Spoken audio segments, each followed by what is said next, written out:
It's no secret that I am not a fan of Fire Emblem 7. But for my second annual Fire Emblem charity stream, I wanted to organize something with fellow YouTubers Eat Your Greens, Mitchell Zenith, and Akira Sou. And, in my opinion, the easiest way to get multiple people on board a single charity stream is to do a draft race. FE7 is by far the most popular draft race format, and that's because it has a number of viable hard carries and is relatively easy, so you're not too hampered, especially on lower difficulties, playing with a smaller team and trying to go very fast. So I decided that for charity's sake, I was willing to engage with the Blazing Sword once again. And thus, the Eliwood normal mode draft race was born. Now, common wisdom is to play Hector normal mode, because while Hector's not a particularly good unit, he's at least competent in the early game due to his bulk and access to 1-2 range. So if we were going to make an Eliwood normal mode run work, we were going to have to turn Eliwood into Good, which is why I took inspiration from the greatest ROM hack of all time, The Legend of John, and changed Eliwood's rapier into the Monad. This is a 12 might sword with 120 hit that kills humanity, which from a mechanical perspective just means it deals effective damage.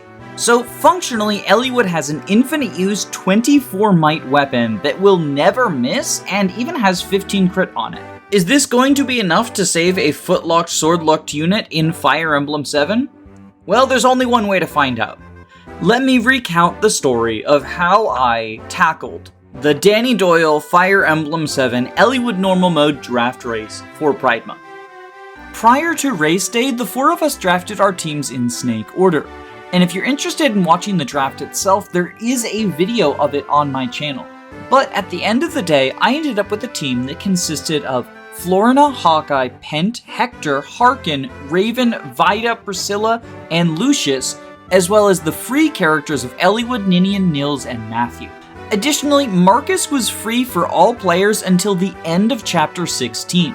Which is the map where Raven gets recruited. So my plan was to primarily rely on Marcus until Chapter 16, after which point I would have Hector and Raven do most of the combat until Pent and Hawkeye picked up the slack in the endgame. Vida and Harkin weren't incredibly important parts of my plan. The big thing with them was just having more people to go into endgame, because Athos was not free, and so I need as many bodies as I can to tackle FE7's surprisingly difficult endgame. And so, as we start the race, it immediately becomes apparent that Eliwood is significantly better than in the vanilla game, merely due to the inclusion of the Monad. I guess having a 24 might sword will do that to a motherfucker. As a result of this, my plan does change a little bit, and I give Eliwood some training on the early maps, splitting the early game EXP between him and Hector evenly. While for flavor reasons, the two bros being buds is certainly more satisfying, this will end up coming back to bite me in the ass as we enter the mid-game. But forget about that incredibly ominous bit of foreshadowing, because there is a different mistake that I made that has a more immediate knockback. As we enter Chapter 14, I accidentally ended the map before recruiting Priscilla, which leads to the loss of Raven and Lucius, I guess. Oh wait, shit, I should have moved Marcus. Bandit, no! Bandit, no! Fuck, I don't want to replay the whole map. We're just not getting Raven, I guess. That's actually really unfortunate. It's fine though, it's fine though. I didn't get Priscilla. I was literally one turn away from getting her, and I accidentally killed the last enemy with Marcus. Oh, Marcus too good, suffering from success. Indeed, Marcus is too good. But the only person who will be suffering here is me. But before we get to suffering, we got a new unit. In fact, it's Florina, the first unit that I picked. So surely she's an important part of my game plan, right? Right? ... question mark? So you might have noticed that my Pegasus is in a little bit of danger. Yeah, this is a strat I'd like to call enemy phase rescue dropping. Wait, Lynn, please don't fucking... Okay, good. She's fine. This is a strategy I like to call enemy phase rescue dropping. Goodbye, Fiora! Wait, shit, she lives. That's actually a little bit cringe. Okay, goodbye, Florina! There we go. Was it wise to use my first pick on essentially a meme that saves me a couple of turns and a couple of minutes? No, the first pick is supposed to be your hard carry. But was it funny for me to spend my first pick on essentially a meme that saves me a couple of turns and a couple of minutes? Also, no, I'm definitely not as funny as I think I am. But it's still something that I did and unfortunately have to live with as I go into Chapter 16 with the only usable units being Marcus, Hector, Eliwood, and the as of yet undeployed Matthew. Now, Chapter 16 is not a good map for Eliwood, because the majority of the enemies are actually archers. The one thing that Legend of John doesn't give Eliwood is a good 2-range option. In Hector mode, this is less of an issue, because Hector has hand axes. But in Eliwood mode, even if I'm escorting him there with Marcus who has hand axe access, Eliwood isn't going to counter and the archers are all going to attack him and then clog up the hallway.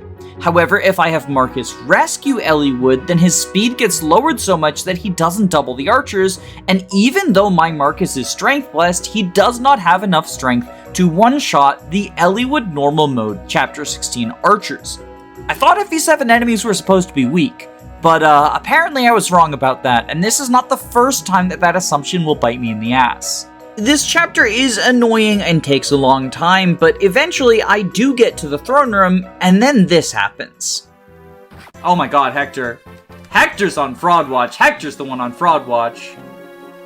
So for anyone who's not familiar with the Legend of John, actually, hold on, I'll unmute in the Discord to tell, or I'll unmute in Discord just to tell everyone.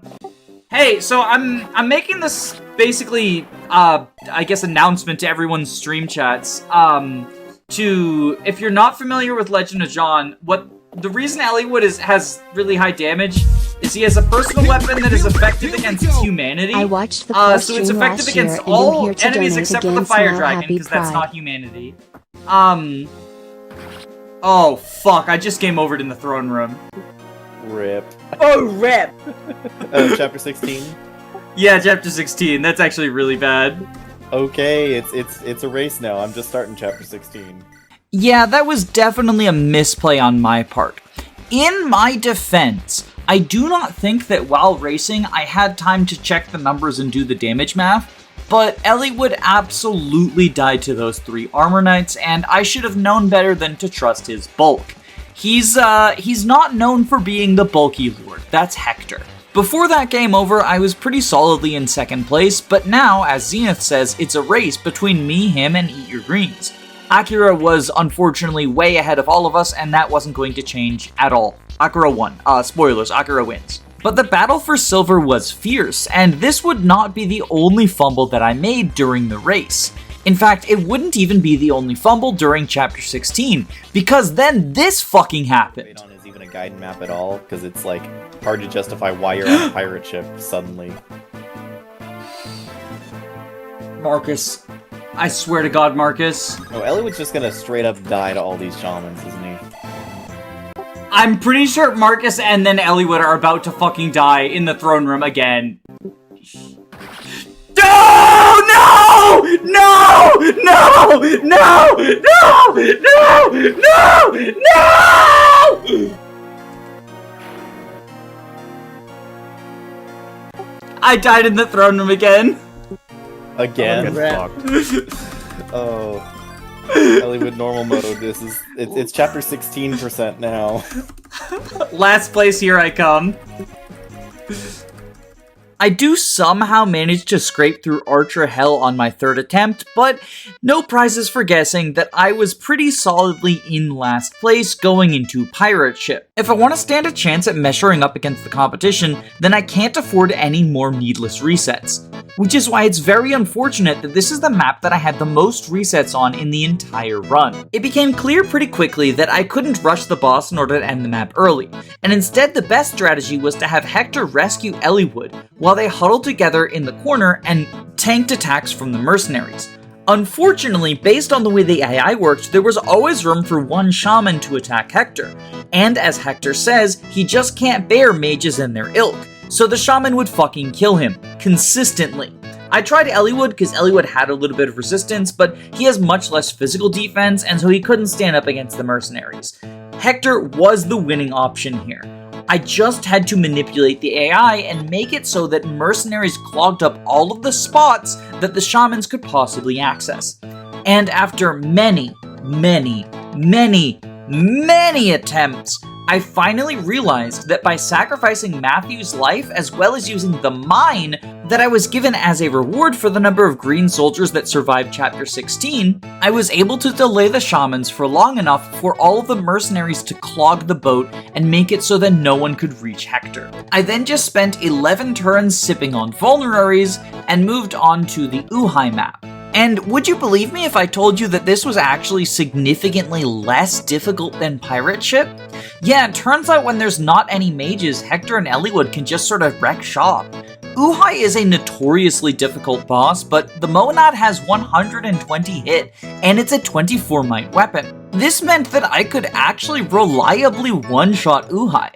I mean, it's normal mode Hoohoo, so his stats are not quite as strong as on Hector hard mode, but still, the fact that this notoriously avoidant boss just faced good hit rates from Eliwood means that truly the Legend of John has blessed this run. I had an unfortunate reset in Dragon's Gate, but it's not the end of the world. Eliwood was able to power his way through the hallways and make it to the throne room, once again utilizing Monad to kill the king. Or Baron, or Marquis. I don't remember what the guy is. He's like the bad guy. He's Eric's dad.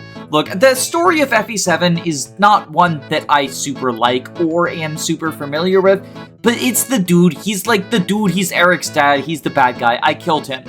It was a similar story with the Fog of War chapter. I did have Hector and Ninian go shopping for a little bit, but otherwise it was just the Eliwood show charging forward to kill the boss. Now that I finally have a dancer, I swiftly undeploy her, because I don't think she actually saves me any time. Remember, I'm not concerned about how many turns it takes me to clear things, just the real world time. So any additional actions such as dancing that is unnecessary is just going to waste time and cost me. Hector and Eliwood can hold down the fort in this 2-tile-wide choke point. Don't you love to see it? Just bros being bros. Ain't nothing in the world better than that. And then it's time to bench Hector for basically the rest of the playthrough, because I'm moving to the desert to recruit Hawkeye, my new carry. And I get a preview of Pent, my future new carry. Because the map doesn't end when you route it. I meant Alincia's Gambit. Alincia's Gambit is effectively kill boss. He fucking died! I just had fucking green Pent cause a game over! Oh, did he die to one of the bosses? With the pre-promotes finally on my team, everything is looking good for me. I can just blast my way through the mid and end game, and maybe I'll even catch up to Zenith and Greens. Hahaha, that's a lie. Fanged Offense was pretty difficult. So if there's one criticism I have about Hawkeye as a unit, it's that he struggles with accuracy. And the most important thing for him to do on Fanged Offense is accurately kill a dodgy Swordmaster who has Weapon Triangle over him. So maybe I should delay things in order to run over to the Sword Reaver shop and buy a Sword Reaver for him. Except for,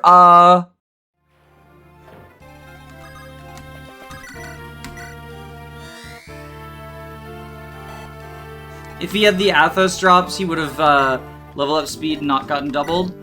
Yeah, probably. Oh, I have no money! Yeah, it turns out that buying a bajillion Vulneraries, Pure Waters, and Hand Axes that I didn't end up using for most of the run was not the wisest investment of my funds. So now the strategy is to have Eliwood kill the boss, but Eliwood gets doubled, so I have to use Ninian's Grace to give him plus 10 defense so that he can survive getting doubled and kill with the Monad. This is just an incredibly scuffed clear, and I kind of love it. With the first Heaven Seal, I promote Hector, which almost certainly costs me more time than it will ever save me, but Hector's a cool bro, he deserves the promotion, so I decide to just eat the time loss. Which is unfortunate because despite the fact that I now have both Pent and Hawkeye, I end up resetting on this chapter. And then I end up resetting on the next chapter as well. Not too much exciting happens on either of these chapters because they're both kind of nothing burgers. I do get to recruit Harkin at least, so that's something, but otherwise we just move into Battle Before Dawn. where, as it turns out, a full group of infantry isn't ideal for time-based objectives, and as a result, I'm unable to secure the boots or, more importantly, the rescue staff. In fact, I don't get any of the treasures. The thieves just, escape with them. I try to chase down a thief using Pent, but he outranges me consistently and hides in the fog, and then I just am very sad about that. So it's on to Clog of Density. At this point, I'm still pretty firmly in last place, but my team of incredibly stacked pre-promotes finally comes in handy because I can spread the different members of my squad out.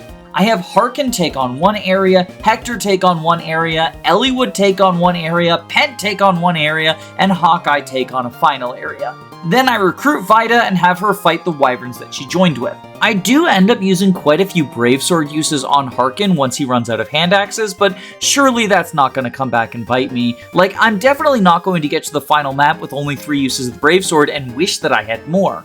Definitely not going to happen. Nope, nope, nope, nope, nope. Anyway, fun fact about the boss of the Eliwood solo chapter, you don't actually need to kill him. He'll leave the throne and then you can just seize and leave him alive, so that's what I ended up doing because the tomahawk wouldn't have come in handy. I mean, sure, 3 of my primary combat units are all axe users, but none of them really want a tomahawk, right? Anyway, I have a pretty simple but ingenious strategy for Sands of Time, which you can see on screen playing out if you are interested. But otherwise, we're just gonna skip over it and talk about victory or death. I used 2 uses of Warp here to try to push Eliwood and Harkin forward, as well as having Vida advance and fight people off, and she's not even really in any danger from bows. She takes 8 damage from these silver bow snipers. FE7 enemies, as it turns out, are actually pretty weak. That is, until we end up against Limstella, because they have such immense bulk that even the power of the Monad isn't able to do anything.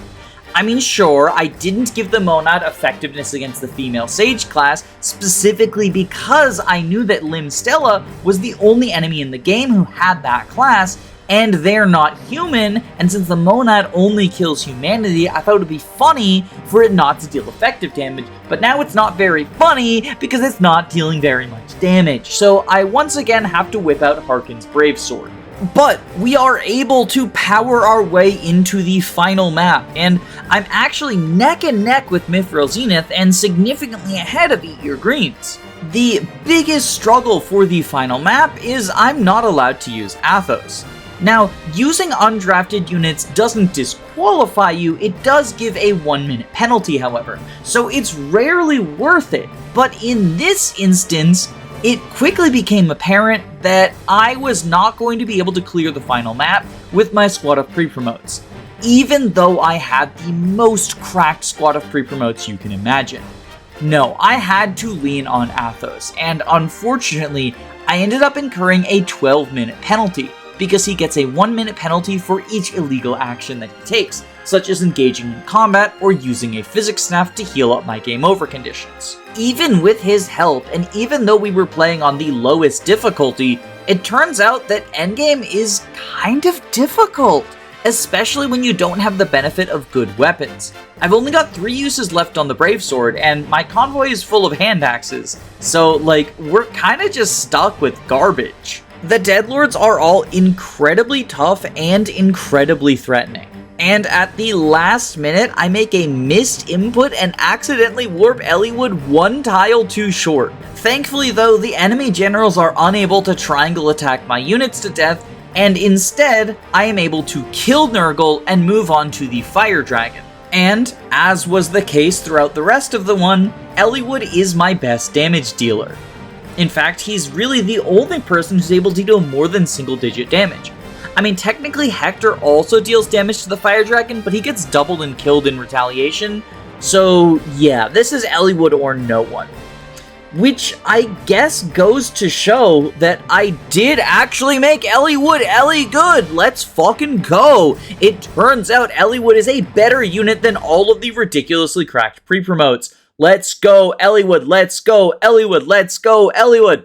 Unfortunately, my 12-minute penalty means that I actually ended up losing not only to Zenith, who I was neck and neck with, but also to Eat Your Greens, who finished his run after me, but not so far after, as to not make up the difference with the 12-minute penalty and the 9-minute break that he took, which is subtracted from his time. So, despite hosting the event and getting first priority in terms of the picks in the draft order, I finished in last place. But I still consider myself to be a winner, because we raised over $1,000 for charity, and the $1,000 goal was actually supposed to be for the entire month of June, but we knocked it out in the first stream, which is awesome. I am incredibly thankful to my community for coming together and supporting a good cause like this.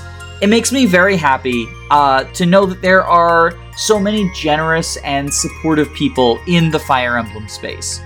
So the real winner is all of you, and also Eliwood. Thank you so much to watching, and thank you to everyone who donated. I hope that y'all all have a wonderful day. Stay safe, gamers.